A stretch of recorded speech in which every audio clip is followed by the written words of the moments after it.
সুপ্রিয় দর্শক, আজ আমরা আছি আমাদেরই এক পরিচিত কৃষকের গম ক্ষেতের পাশে।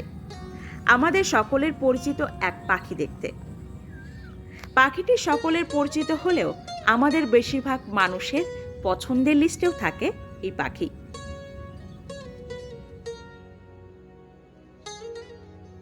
সবুজ রঙের এই চঞ্চল পাখিগুলি আমাদের শহরের দালান কোঠা থেকে শুরু করে গ্রামের আমবাগান সবখানেই পরিচিত।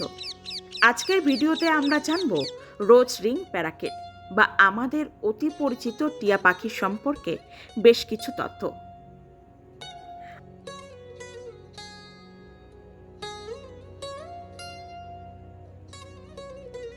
আমাদের চারপাশে যে পাখিকে আমরা সবচেয়ে বেশি দেখি সেটি হলো রোজ রিং প্যারাকেট।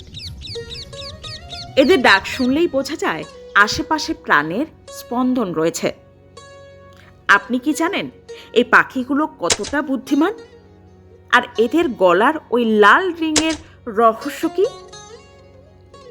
এই পাখিদের প্রধান বৈশিষ্ট্য হলো এদের উজ্জ্বল সবুজ রং এবং বাঁকানো লাল ঠোঁট।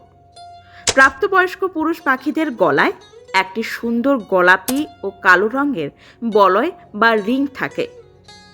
তবে মজার ব্যাপার হলো স্ত্রী পাখি বা কম বয়সী পাখিদের এই রিং থাকে না।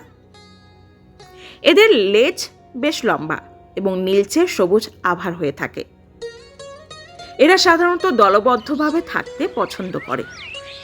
এক একটি দলে 100 থেকে 1000 পাখি থাকতে পারে। এদের প্রধান খাদ্য হলো ফল, বীজ, বাদাম এবং শস্য। অনেক সময় এরা ফসলের মাঠে হানা দেয়, যার কারণে চাষিদের কাছে এরা কিছুটা উপদ্রব বলে মনে হতে পারে। গাছের কোটর বা পুরনো দালালের ফোকর এদের প্রিয় বাসা। টিয়া পাখি তাদের বুদ্ধির জন্য বিশ্বজুড়ে বিখ্যাত। এরা খুব দ্রুত মানুষের কথা বা অন্য কোনো শব্দ নকল করতে পারে। এদের শেখার ক্ষমতা অবিশ্বাস্য, যা এদেরকে অত্যন্ত জনপ্রিয় পোষা পাখি করে তুলেছে। যদিও বন্য পাখি খাঁচায় রাখা অনেক দেশে আইনত দণ্ডনীয়।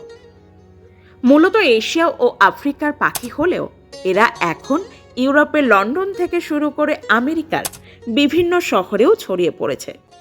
প্রতিকূল পরিবেশে মানিয়ে নেওয়ার অসাধারণ ক্ষমতা এদের সাফল্যের রহস্য। প্রকৃতির এই সুন্দর সৃষ্টি আমাদের পরিবেশের ভারসাম্য রক্ষা করে এবং বনের ফল খেয়ে এরা বীজের বিস্তারে সাহায্য করে। তাই এই সবুজ বন্ধুদের খাঁচায় বন্দি না করে খোলা আকাশে ডানা মেলতে দেওয়াটাই আমাদের দায়িত্ব।